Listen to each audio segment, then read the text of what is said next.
یہ کہانی ایک ایسے جانباز کمانڈو کے گرد گھومتی ہے جس نے پاکستان کو دو لخت ہونے سے بچانے کے لیے سر دھڑ کی بازی لگا کر بھارت کو تگنی کا ناچ نچایا۔ کہانی کی طرف بڑھنے سے پہلے آپ سے گزارش ہے کہ چینل کو سبسکرائب کیجیے اور ویڈیو کو لائک کیجیے۔ آئیے کہانی کی طرف چلتے ہیں۔ میں دوڑتا ہوا اس جھگی تک پہنچا اور جو منظر میں نے دیکھا بالکل ناقابل یقین تھا۔ وہ 10-12 سال کی ایک معصوم بچی تھی جو ایک ظالم کی درندگی کا نشانہ بن رہی تھی، اور وہ درندہ کوئی اور نہیں ہماری پاک فوج کا ایک جوان تھا۔ پاک فوجی کے اس ناپاک فعل کو دیکھ کر میرا خون کھول اٹھا اور میں نے آگے بڑھ کر ایک جھٹکے سے اس کا گریبان پکڑ لیا۔ میں شدید غصے میں تھا، اس لیے پہلے ہی جھٹکے میں وہ بوکھلا گیا۔ مظلوم بچی اس کے چنگل سے آزاد ہوتے ہی اپنے پھٹے کپڑوں کو سمیٹتی ہوئی جھونپڑی کے ایک نسبتاً تاریک گوشے میں سمٹ گئی۔ میں نے ظالم فوجی کے 2-4 پنچ جڑ دیے۔ جی تو چاہ رہا تھا کہ اسے جان سے ختم کر دوں، مگر وہ پاک فوج کا جوان تھا اور اس کا مقدمہ فوجی عدالت میں ہی چلنا چاہیے تھا، تاکہ اگر شیطان کسی دوسرے کو رستے سے بھٹکانا چاہے تو بھٹکنے والا اس کے حشر سے عبرت حاصل کرے۔ میں نے ایک نظر اس بچی کو دیکھا اور پھر فوجی کو کالر سے پکڑ کر گھسیٹتا ہوا جھونپڑی سے باہر نکال لایا۔ وہ مجھے برے انجام کی دھمکیاں دے رہا تھا اور اپنے فوجی ہونے کی دھونس جما رہا تھا۔ رات کا آخری پہر تھا، کھلی جگہ ہونے کی وجہ سے اندھیرا زیادہ نہیں تھا۔ ٹھنڈی ہوا چل رہی تھی اور جھونپڑیوں اور اونچے درختوں کے پس منظر میں تھوڑے تھوڑے فاصلے پر موجود بنگلوں کے مدھم ہیولے لہراتے ہوئے محسوس ہو رہے تھے۔ آخری تاریخوں کا چاند شب کے مختصر سفر کے بعد اپنی روشنی سمیت کہیں چھپ گیا تھا۔ جھونپڑی کے باہر بہت سے افراد جمع ہو چکے تھے۔ یہ آس پاس کی جھونپڑیوں میں رہنے والے لوگ تھے جو شاید چیخوں اور مار پٹائی کی آواز سن کر ادھر آ گئے تھے اور اب حیرت اور تجسس سے ہمیں دیکھ رہے تھے۔ جب انہیں اصل بات کا علم ہوا تو نفرت کی ایک لہر ان کے جسموں میں دوڑ گئی۔ ایک نوجوان غصے سے اس کی طرف جھپٹے اور میرے روکنے کے باوجود کئی گونسے اس فوجی کے جسم پر جڑ دیے۔ وہ ذرا گھبرا گیا اور خود کو بچانے کے لیے ادھر ادھر بھاگنے لگا، مگر میری مضبوط گرفت سے چھوٹ نہیں سکتا تھا۔ وہ مسلسل دھمکیاں دے رہا تھا۔ جب لڑکے دوبارہ اس کی طرف بڑھے تو اس نے میرے پیچھے پناہ لینے کی کوشش کرتے ہوئے کہا، خبردار کوئی مجھے ہاتھ نہ لگائے ورنہ اس پوری بستی کو گولیوں سے بون دیا جائے گا۔ اس کی یہ دھمکی کارگر ثابت ہوئی اور بپھرے ہوئے نوجوان اسے ہاتھ لگائے بغیر دور سے گالیاں بکنے لگے۔ ان کے لہجے زہریلے تھے اور انداز جارحانہ۔ ایک نوجوان بولا، یہ پنجابی لوگ یہاں آتے ہی عیاشی کے لیے ہیں، خبیث فوجی کہتے ہیں ہم بنگال کی حفاظت کے لیے آئے ہیں، ہماری ہی عزتوں سے کھیل رہے ہیں، لیکن اب ایسا نہیں ہوگا، اب بنگلہ دیش آزاد ہو کر رہے گا۔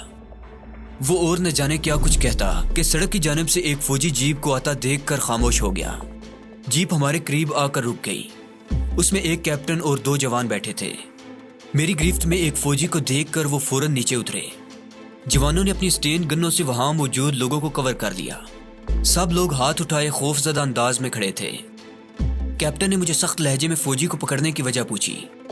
قیدی فوجی بھی اپنے ساتھیوں کو دیکھ کر شیر ہو گیا تھا۔ اس نے اپنا گریبان مجھ سے چھڑا کر ایک گونسا میرے چہرے پر رسید کیا۔ وہ وہاں کھڑے لوگوں کو اور مجھے گالیاں بکتا ہوا دوبارہ مجھ پر حملہ ور ہوا۔ اس بار اس نے پوری قوت سے ٹانگ چلائی تھی، نشانہ میرا پیٹ تھا۔ فوجی بوٹ کی یہ ٹھوکر کسی عام آدمی کو لگتی تو یقیناً بے ہوش ہو جاتا، مگر میں ایک مکہ کھانے کے بعد ہوشیار ہو گیا تھا۔ اس فوجی سے مجھے ویسے بھی کوئی ہمدردی نہیں رہی تھی۔ جیسے ہی اس نے پوری قوت سے لات گمائی، میں نے مخصوص انداز میں اپنا پاؤں اس کے سامنے کر دیا۔ چٹاخ کی آواز کے ساتھ ہی فوجی کی دلدوز چیخ بھی فضا میں بلند ہوئی تھی۔ اس کی پنڈلی کی ہڈی ٹوٹ چکی تھی۔ اپنے ساتھی کا حشر دیکھ کر دونوں جوان مشتعل ہو گئے۔ وہ فائرنگ کرنے کے لیے کیپٹن کے حکم کے منتظر بالکل تیار کھڑے تھے۔ کیپٹن نے ایک نظر زمین پر پڑے ہوئے فوجی کو دیکھا، پھر میری طرف متوجہ ہوا۔ اس نے گہری نظروں سے میرے سراپے کا جائزہ لیا اور انگریزی میں پوچھنے لگا، تم بنگالی تو نہیں؟ میں پاکستانی ہوں۔ کیا کرتے ہو؟ اس نے سوال کیا اور میں نے خود کو سابقہ فوجی کی حیثیت سے متعارف کرا دیا۔ مجھے اپنا پیٹی بائی جان کر ان کے تیور کچھ بدلے اور انداز میں بھی نرمی آ گئی۔ کیپٹن کے دریافت کرنے پر میں نے اسے ساری صورتحال سے آگاہ کر دیا۔ پوری بات جاننے کے بعد کیپٹن نے ایک ہلکا سا کہکا لگایا اور بولا، بس اتنی سی بات پر تم نے اپنے ساتھی کی ٹانگ توڑ دی؟ اتنی سی بات؟ میں نے شدید حیرت سے آنکھیں پھاڑتے ہوئے کہا، یہ اتنی سی بات ہے؟ کسی غریب کی عزت سے کھیلنا چھوٹی سی بات ہے؟ اور غریب بھی کون، ایک معصوم کم سن بچی۔ مجھے کیپٹن کے اس رویے سے بہت دکھ پہنچا۔ فوج میں نے بھی ایک عرصہ گزارا تھا اور مجھے معلوم تھا کہ پاک فوج کے جوانوں کو پاک بازی کی اہمیت کا کتنا احساس ہوتا ہے۔ وہ تو کسی دشمن کی طرف بھی میلی نظر سے نہیں دیکھتے، یہ تو پھر بھی اپنی قوم کی بچی تھی، اپنی ہم وطن۔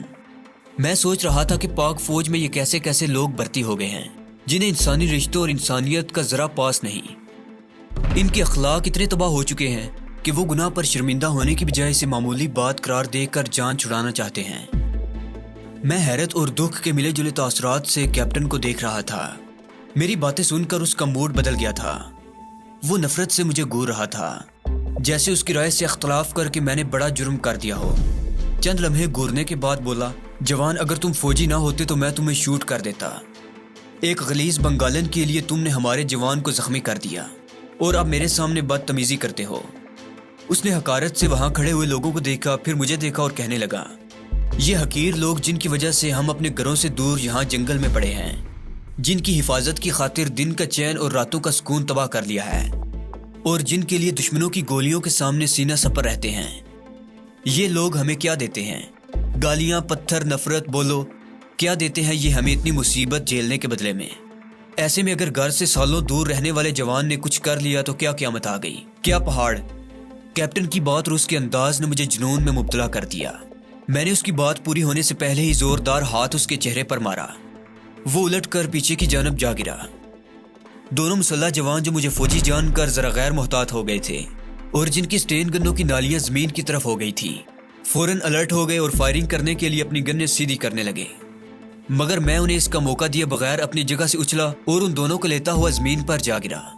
میرے وزن کے نیچے ایک فوجی کا سر بڑے زور سے زمین سے ٹکرایا اور سٹین گن چھوٹ کر ایک طرف جا گری، جبکہ دوسرا فوجی ابھی تک گن کو مضبوطی سے تھامے ہوئے تھا۔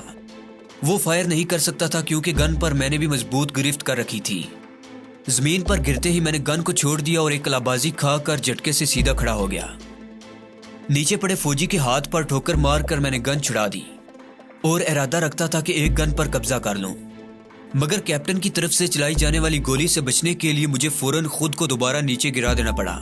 وہ ریوالور تانے مجھ پر فائر کر رہا تھا۔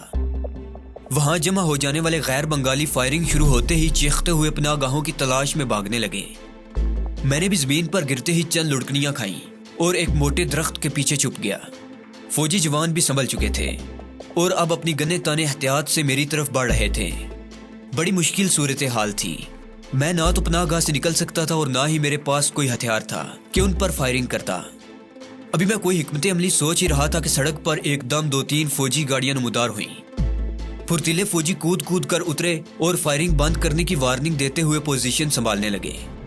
ان کی آمد کی وجہ سے میرے ساتھ نمبرد آزما فوجی کچھ محتاط ہو گئے تھے اور انہوں نے میرا دھیان چھوڑ کر نئے آنے والے افسروں کو سلیوٹ کیا۔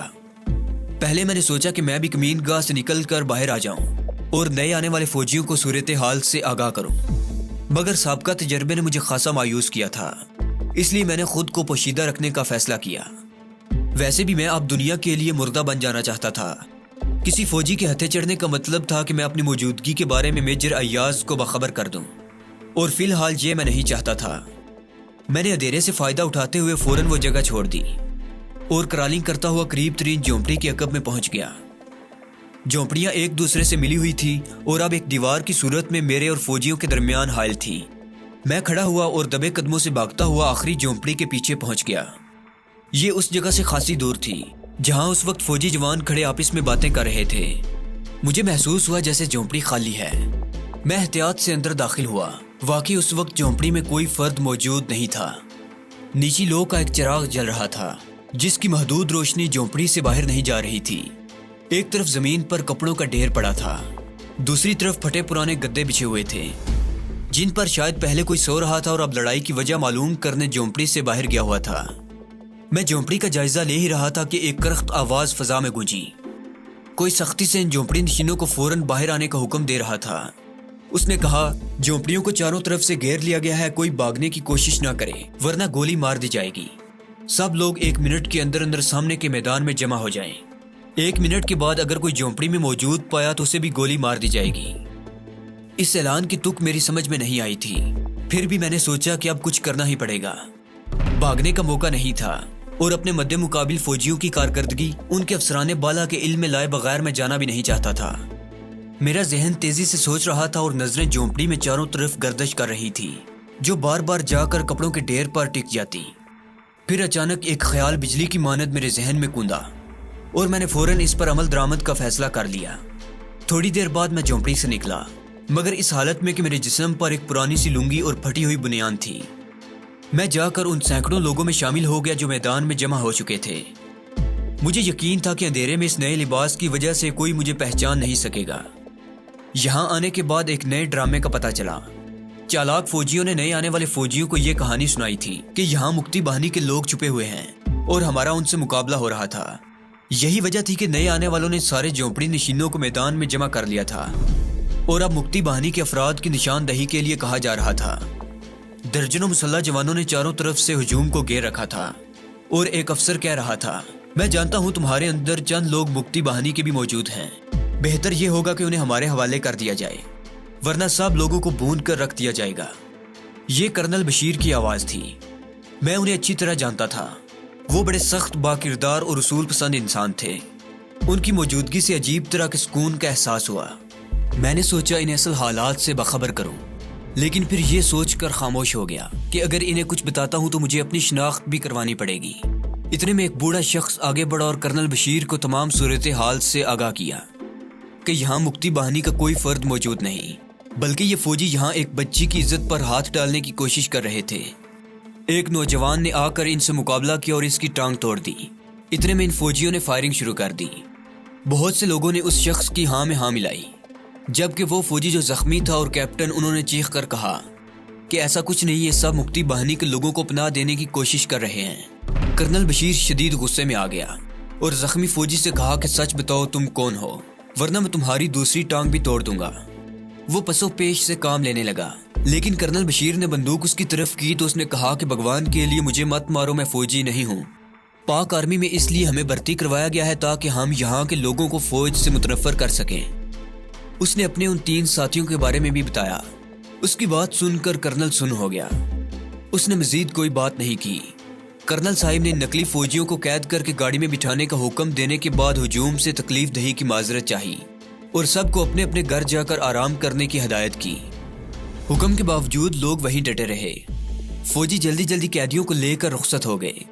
ہجوم چھٹنے لگا اور لوگ آہستہ آہستہ چہ مگویاں کرتے ہوئے اپنی جھونپڑیوں کی طرف جانے لگے۔ اپنے موجودہ حلیے میں کہیں جا بھی نہیں سکتا تھا۔ رات بھی زیادہ ہو گئی تھی، شہر میں فوج کا گشت بھی زیادہ تھا۔ مزید کسی پریشانی میں الجھنے کی بجائے میں نے یہ رات وہیں کسی جھونپڑی میں گزارنے کا فیصلہ کیا اور اپنی میزبانی کے لیے اس بوڑھے شخص کا انتخاب کیا جس نے کرنل بشیر کو اصل حقیقت سے روشناس کرایا تھا۔ میں اس کے پیچھے چلتا ہوا اس کی جھونپڑی میں داخل ہو گیا۔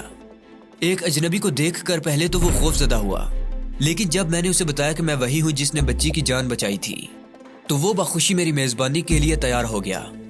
وہ دیر تک میری تعریفیں کرتا رہا، پاک فوج اور خصوصاً کرنل بشیر کے گن گاتا رہا۔ میں صرف اس کی ہاں میں ہاں ملاتا رہا کیونکہ زیادہ فری ہو کر میں اسے اپنے بارے میں پوچھنے کا موقع نہیں دینا چاہتا تھا۔ میں نے اسے کہا کہ لڑائی اور رات بھر جاگنے کی وجہ سے میں تھک گیا ہوں اور اب تھوڑی دیر سونا چاہتا ہوں۔ اس نے فوراً میری درخواست قبول کر لی اور اپنے زمینی بستر پر کروٹ بدل کر لیٹ گیا۔ شاید وہ گھر میں اکیلا رہتا تھا کیونکہ جب تک میں جاگتا رہا وہاں کوئی اور شخص نہیں آیا۔ مجھے نیند تو ایسی خاص نہیں آ رہی تھی، البتہ میں خاموش رہ کر خیر صاحب کے بنگلے کے حادثے اور موجودہ فوجی ایکشن کے بارے میں سوچنا چاہتا تھا۔ پاک فوج کا نام بدنام کرنے اور اس کا مورال ڈاؤن کرنے کے لیے خبیث ہندو ذہنیت نے جس غلیظ منصوبے پر عمل شروع کیا تھا وہ بہت ہی مکروہ تھا۔ بنگال کا پریس پہلے ہی فوج کے خلاف زہر اگل رہا تھا اور موجودہ واقعہ تو اس کے لیے لیڈنگ سٹوری سے کم نہیں تھا۔ پراپیگنڈے کا توڑ تو پراپیگنڈا ہی ہوتا ہے، مگر ہماری پراپیگنڈا مشینری خاصی کمزور تھی۔ میں نے محسوس کیا کہ متحد پاکستان کی واحد علامت فوج کو چاروں طرف سے گھیرا جا رہا ہے۔ شہر میں تخریب کاری کے ذریعے، سرحدوں پر جھڑپوں کے ذریعے اور میڈیا میں منفی پراپیگنڈا کے ذریعے ان کے حوصلوں کو پست کیا جا رہا ہے تاکہ جب ہندوستانی فوج ان پر حملہ ور ہو تو ان کے سامنے پاکستانی فوج کی حیثیت مٹی کی دیوار سے زیادہ نہ ہو۔ اور ظاہر ہے کہ جب انسان حوصلہ اور خود اعتمادی کھو دیتا ہے تو اس کی حیثیت ایک کمزور بت جیسی ہوتی ہے۔ ماضی، حال اور مستقبل کی انہی سوچوں میں گم نہ جانے کس وقت میری آنکھ لگ گئی۔ آنکھ کھلی تو اس وقت جب کوئی بڑی بے دردی سے مجھے جھنجھوڑ رہا تھا۔ میں ہڑبڑا کر اٹھ بیٹھا۔ وہ 4 مسلح جوان تھے جن کے ہاتھوں میں روسی ساختہ اسلحہ تھا۔ لمبے بال، کرخت چہرے، نفرت آلود نگاہیں، تنگ لباس اور شکاری جوتوں نے فوراً بتا دیا کہ ان کا تعلق مکتی باہنی سے ہے۔ میرا میزبان بوڑھا ایک کونے میں بیٹھا خوف سے کپکپا رہا تھا۔ میں نے اس کی آنکھوں میں اپنے لیے ہمدردی کے جذبات دیکھے، مگر مجھ پر تنی ہوئی بندوقوں کی موجودگی میں وہ میری کوئی مدد نہیں کر سکتا تھا۔ مسلح جوانوں میں سے ایک نے بنگالی میں مجھے گالیاں بکتے ہوئے فوراً اٹھنے اور اپنے ساتھ چلنے کا حکم دیا۔ میں چپ چاپ کھڑا ہو گیا۔ 3 نوجوانوں کی بندوقیں میری پشت اور پہلوؤں میں تنی ہوئی تھی، جبکہ ایک نوجوان جو ان کا لیڈر لگتا تھا میرے سامنے کھڑا تھا۔ اس نے آگے سے ہٹتے ہوئے راستہ دیا اور جھونپڑی سے باہر چلنے کا اشارہ کیا۔ چاروں جوان ایسے مستعد اور چاقو چوبند تھے کہ میں کچھ بھی نہ کر سکا، اور چپ چاپ جا کر باہر کھڑی ہوئی ایک کھلی جیپ میں بیٹھ گیا۔ ایک نوجوان نے ڈرائیونگ سیٹ سنبھالی اور باقی تینوں نے پیچھے بیٹھ کر گن میرے پہلو سے لگا دی۔ جیپ سٹارٹ ہوئی اور کسی نامعلوم منزل کی طرف چل دی۔ ہمارا سفر مختصر سا تھا۔ کوئی 5 منٹ کے بعد ہم لوگ ایک بنگلے کے اندر موجود تھے۔ یہاں بھی زیادہ دیر تک نہیں رکے۔ انہوں نے گن پوائنٹ پر رکھتے ہوئے میرے ہاتھ باندھے، آنکھوں پر پٹی باندھی اور منہ میں کپڑا ٹھونس دیا۔ پھر مجھے ایک کار میں ڈال کر وہ لوگ دوبارہ سفر پر روانہ ہو گئے۔ 2-4 موڑ مڑنے کے بعد کار سیدھی سڑک پر آ گئی۔ اب اس کی رفتار میں بھی اضافہ ہو گیا تھا۔ کار میں سوار لوگوں نے مطمئن سانس لیتے ہوئے باتیں بھی شروع کر دی۔ کوئی کہہ رہا تھا یہ سالہ سابقہ فوجی ہے، مجھے تو گوریلا لگتا ہے۔ رات پتہ بھی نہیں چلا کہ اس نے کیا اور روی کی ٹانگ ٹوٹ گئی۔ میں خود وہاں موجود تھا، اور جب کیپٹن نے اس پر فائر کیا تو کسی چھلاوے کی طرح دیکھتے ہی دیکھتے نظروں سے اوجھل ہو گیا۔ مجھے تو بڑا خطرناک لگتا ہے یہ۔